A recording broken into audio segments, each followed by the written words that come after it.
Kadif Propam Mabes bahwasanya yang membunuh ini bukan Jessica Wongso. Satunya adalah anak buah Pak Krisnamurti menangani kasus bersama. Nah, ini dugaan netizen adalah mengarah ke Pak Ferdi Sambo karena Pak Ferdi Sambo adalah mantan Kadif Propam. Tolong jangan diproteksi terlalu mahal harga institusi hanya untuk melindungi 1-2 orang oknum. Terlalu mahal harga institusi untuk melindungi 1-2 orang oknum. Itu kalau oknumnya 1-2 ya. Kalau oknumnya 1-2 peleton, nah itu Pak Sambo dibawa-bawa. Saya nih paling tahu siapa Sambo, siapa Krisnamurti. saya yang paling tahu Pak Sambo, wes. Saya paling tahu Pak Krisnamurti itu. Saya paling tahu, yang lain-lain semuanya saya paling tahu gitu. Kecuali Prof Edi ya, saya nggak kenal, saya nggak tahu juga. Jessica itu kan kayak setan itu. Saya nih paling tahu siapa Sambo, siapa Krisnamurti. Dia Jessica itu kan kayak setan itu. Dia ada psikopat yang gila itu. Breaking news, mantan Kadif Propam bilang pembunuhnya bukan Jessica Wongso. Apakah berbalik kubu? Katanya sih anak buah Krisnamurti ya. Hai, apa kabar? Kembali lagi di Let's Go. Apa kabar kalian semua kalian? Baik-baik aja. Breaking news bro. Nah, jadi ada kabar bahwa mantan Kadif Propam, siapa itu? Nah, itu katanya mengatakan bahwa pembunuh dari Ice Cold, nah dari Kopi Cyanida bukanlah Jessica Wongso. Dan ini adalah mantan anak buah dari Pak Krisnamurti. Mendengar hal ini kaget dong Pak Uto. Apa benar seperti itu? Saya pengen dia jadi saksi. Nah, gimana nih? Ini kaget banget kan? Ayo kita nonton aja ini karena breaking news besar nih menurut Let's Go ya. Let's go. Yakub dan Pak Oto, ini ada kabar terbaru terkait kasus Jessica Wongso. Salah satu Kadif Propam Mabes kemarin sempat ada obrolan atau cerita bahwasanya yang membunuh ini bukan Jessica Wongso. Menanggapinya gimana? Gokil. Saya belum dengar tuh. Resmi Kadif Propam sekarang ini Mantan Kadif Propam yang dulu. Sebelumnya. Iya. Kalau ada mau berita. Dulu kan masih satu yang nanganin kasusnya bersama Pak Krisnamurti. Oh. Jadi anak buahnya dulu. Gokil. Jadi clue-nya adalah anak buah Pak Krisnamurti menangani kasus bersama. Nah, ini dugaan netizen adalah mengarah ke Pak Ferdi Sambo karena Pak Ferdi Sambo adalah mantan Kadif Propam dan dulu menangani kasus Jessica bersama-sama dan anak buahnya dari Krisnamurti. Nah, bahkan dia sudah pernah meminta waktu ulang tahun Pak Krisnamurti ya buat video gitu. Cepat kombeskan saya gitu kabarnya. Bisa mengkombeskan saya, Pak. Selamat ulang tahun, Komandan. Anak gue ngomong itu, bahwa hal itu benar, wah luar biasa nih. Luar biasa. Mau bersaksi ya kan? Ya, karena kan saya sudah katakan saya meyakini betul bahwa bukan Jessica Wongso yang melakukan pembunuhan gitu kan? Iya. Bahkan kalau saya direncana hari Jumat kalau salah ini sudah melakukan legal action ini. Kami tim yang 5 orang itu nanti akan melaporkan seseorang yang terlibat di dalam perkara itu, yaitu salah satu diantaranya adalah yang menyembunyikan barang bukti CCTV. Itu hari Jumat akan kita laporkan ke Mabes Polri. Gokil. Jadi hari Jumat ini lagi 2 hari ya berarti ya. Itu ada legal action dari tim pengacaranya Jessica. Itu akan melaporkan orang yang tanda kutip menyembunyikan CCTV. Waduh, roman-romannya nih Pak Edi nih. Kadang-kadang dia yang dapat CCTV ya. Ini tidak tersebar ini, saya yang punya nih gitu. Suatu nih, Cyanida nih. Ini kita di Polda waktu itu rame-rame sama Pak Tito, ada Pak Krisna. Kenapa kita nggak keluarkan dulu waktu sidang? Kita nggak mau dia dihukum mati. Ini polisi sampai teriak-teriak kesenangan nih. Waktu saya kasih lihat CCTV ini, polisi yang lain lompat semua dia.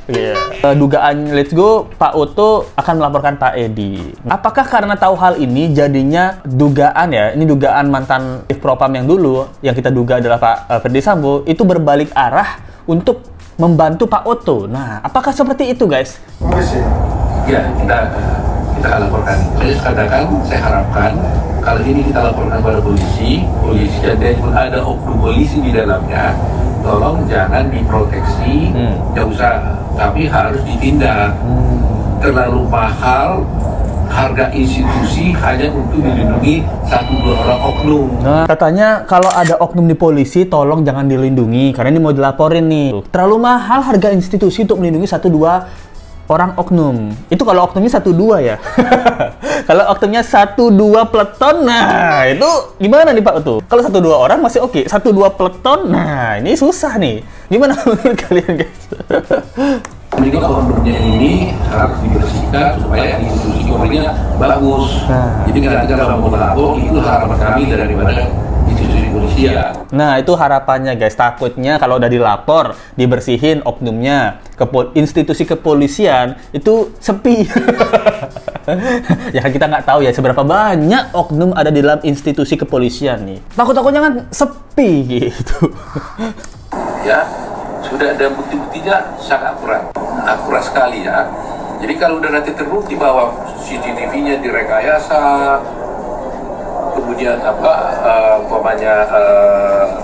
otopsinya dihalang-halangi dengan tujuan tertentu, ya kan? Maka mereka itu harus diproses. Gokil, clue-nya besar. CCTV-nya direkayasa, otopsinya dihilang-hilangi. Nah, berarti ini clue-nya, petunjuknya ini sangat besar nih. Gitu. Apakah dokter goib akan muncul? Nah, dokter Amelia. Dokter siapa lagi ya? Mustafa, kalau nggak salah ya. Dokter yang kan dibilang itu mengotopsi gitu. Kita bilangnya dokter gaib ya, karena di persidangan dia nggak ada gitu. Saya heran sebenarnya kok Pak Mahfud nggak pernah mau bicara sebagai Menteri Polhukam. Biasanya kan beliau kan selalu respon, tapi untuk kasus ini dia diam saja gitu. Nah itu saya rasa masalahnya cara kita sayangkan. Ada keterangan tadi mantan Menteri Propam katanya ya, kalau itu benar ada, ya kalau boleh beliau bersaksi lah, ya bahwa itu tidak benar gitu kan. Ditambah laporan-laporan kami nanti. Gue bayangkan, sudah saya katakan berkali-kali, dia dimasukkan di sel tikus hampir 4 bulan lebih. Sel tikus itu maksudnya di kamar yang gelap, kecil, di sana ada tikus, kecoa dan sebagainya, ya kan? Di situ 4 bulan. Dan saya mendengar informasi dari wawancara daripada mantan kepala tahanan, paling lama orang dimasukkan itu 4 hari. Iya, iya. Teroris, dan ngaku. 4 hari itu udah ngaku. Biasanya 1 hari aja udah ngaku. Ini 4 bulan Jessica di dalam sel tikus itu nggak ngaku. Gokil. Bayangkan saja tuh, bandit-bandit besar dimasukin ke situ ngaku, tapi ini nggak ngaku. Dan sampai sekarang 7 tahun dia di dalam penjara, dia tidak ngaku. Saya tawarkan supaya dapat gerasi. Dia bilang, kalau gerasi gimana? Karena saya bilang bahwa kamu harus ngaku, dia bilang, saya nggak mau. Wow. Kalau gerasi itu kan kamu bisa bebas, Jessica, saya bilang. Kamu bisa bebas kalau gerasinya digabungkan atau minimal dikurangi. Dia bilang saya nggak mau. Kalau disuruh ngaku saya nggak mau katanya. Coba bayangkan. Iya. Udah 7 tahun di dalam, tetap sampai sekarang dia nggak mau ngaku.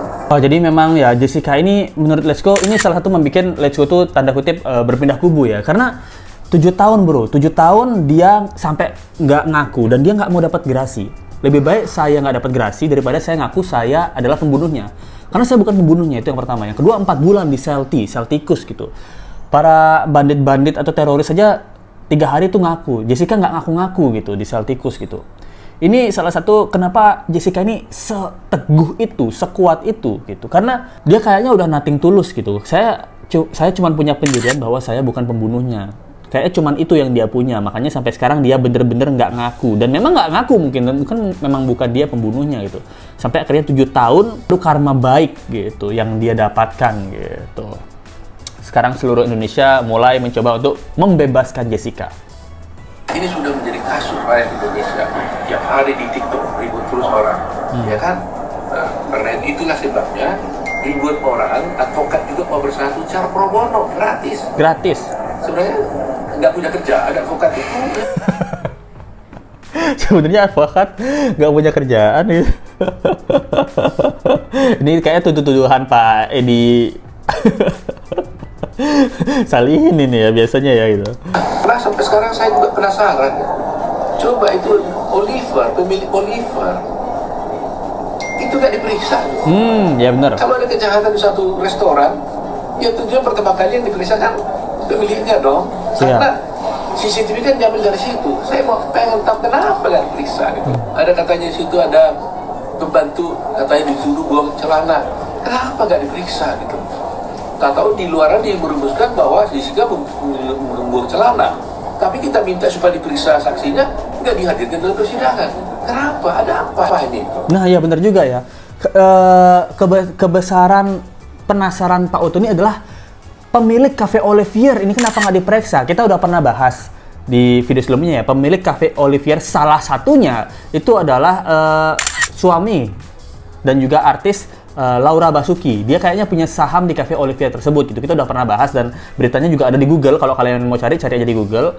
Nah, dan juga pembantu yang membuang celana. Pembantu yang membuang celana itu juga menurut Pak Oto di persidangan itu nggak ada. Sedangkan yang kita tahu di persidangannya Pak Ferdy Sambo itu Susi, inget nggak? Susi wele-wele itu dihadirkan gitu. Pembantunya Pak Ferdy Sambo di kasusnya Pak Ferdy Sambo itu dihadirkan. Bahkan kita tahu Susi ini dia jam berapa aja kebiasaannya Pak Sambo dia tahu gitu. Dia cerita seminggu berapa kali ke rumah Saguling gitu. Itu dihadirkan tuh pembantunya. Nah ini pembantu yang tanda kutip saksi kunci, salah satu saksi kunci ya, yang diduga membuang celana, yang jaksa pada saat tersebut bilang jika membuang celana karena gatel ya, gatel, kena cairan sianida, itu malah nggak diperiksa, bukannya dihadirkan dan nggak diperiksa loh. Pemilik Cafe Olivier juga nggak diperiksa. Pertanyaan Pak Oto, ada apa? Apakah ada dorongan amplop? Nah, ini pertanyaan ya. Atau sengaja tidak diperiksa? Kalau diperiksa nanti ketahuan deh.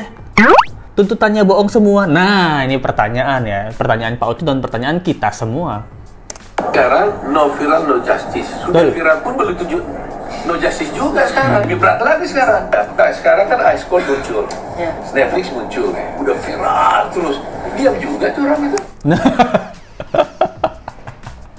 Bener juga ya, no viral no justice. Udah viral nggak dapet justice. Nah, kadang udah Ice Cold udah viral, itu yang kepolisian, anggota DPR, bahkan Presiden Jokowi diam-diam aja tuh. Nah, udah viral tapi tetap diam-diam aja.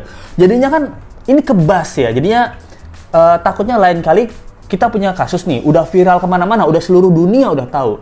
Tapi pemerintah kita dan juga oknum-oknum petinggi di atas itu juga kupingnya tebel semua. Kita tahu kemarin Pak Profesor Edi ya, itu udah muka tembok, udah tersangka tetap datang ke rapat, senyum-senyum ketawa ketiwi. Nah, ini pemerintah kita di atas di DPR ya, kecuali Pak Beni Kaharman ya, nggak peduli setan gitu, udah muka tembok, kuping tebel juga nih, disumbet cotton bud apa disumbet amplop-amplop nih. Nah, sampai dibahas di Komisi 3 sama Pak Beni.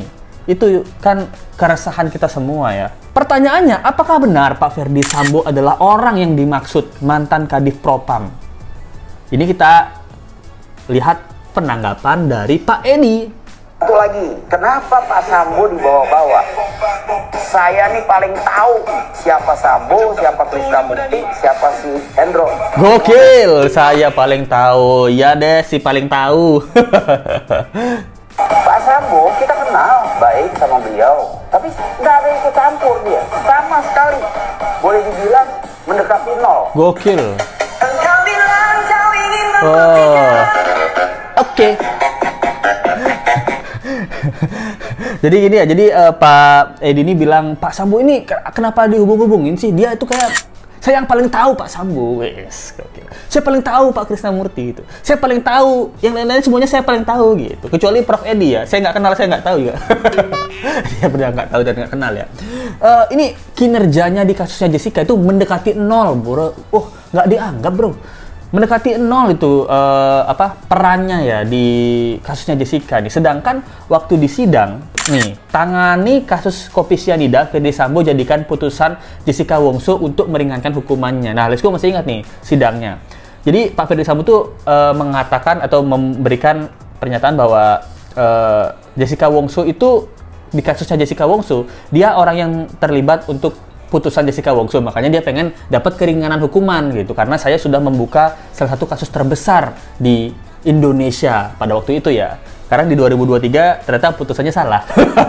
Berarti harus ditambahin lagi nih hukumannya dong. Nah, nggak tahu ya dia pertanyaannya. Emang Pak Edi ini si paling friendly, si paling kenal semua gitu. Bos TikTok dia kenal tuh, kan dia bilang tuh bos TikTok nanti di take down tuh sama Pak KM ya. Dia Jessica itu kan kayak setan itu. Jessica lah yang memiliki karakter psikologis eksklusif kompulsif tadi itu. Jessica dibilang kayak setan. Gokil. Apanya nih Pak? Mukanya atau kelakuannya? Waduh, kayaknya nggak ada sih yang kayak setan. Atau putusannya yang kayak setan. Nah, tiba-tiba ada gitu, maksudnya kayak hantu ya. Tiba-tiba ada. Saya dengan Jessica sejak kecil. Dia ada psikopat yang gila itu. Yang merasa diperlakukan tidak adil. Hormati saksi saya. Ada sesuatu yang nggak beres di sini. Ada pihak tertentu yang sampai kemudian menelpon saya dan meminta saya untuk berhenti bicara. Jadi hakim tidak lagi di tengah. Di mana bukti keterlibatannya Jessica? Jawabannya tidak ada. Jessica dinyatakan bersalah karena harus ada orang yang bersalah dari kematian seseorang. Gokil.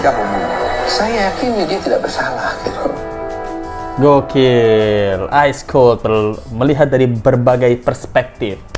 Itu dia guys, menurut kalian gimana tentang breaking news kali ini? Nah, kan Kadif Propam yang disebut-sebut nih, yang diduga adalah Pak Ferdy Sambo. Nah, pertanyaan let's go, kapan mantan Kadif Propam ini yang diduga adalah Pak Ferdy Sambo itu mengatakan bahwa Jessica adalah pelakunya? Nah, kapan diwawancaranya? Ini pertanyaan ya. Let's go nggak dapet nih, dari Google juga Let's go nggak dapet, Let's go udah cari-cari. Terakhir beritanya Pak Sambo adalah tentang anaknya yang wisuda Akpol 2023 gitu. Atau memang sengaja dibuat oleh wartawan supaya ada kehebohan. Nah ini nggak tahu ya, kita tunggu aja selanjutnya. Nah kita ketemu lagi di video berikutnya. Thank you banget yang nontonnya. Jangan lupa like, comment, share, dan subscribe video ini. Kita ketemu lagi di video berikutnya. Sampai jumpa lagi. Bye.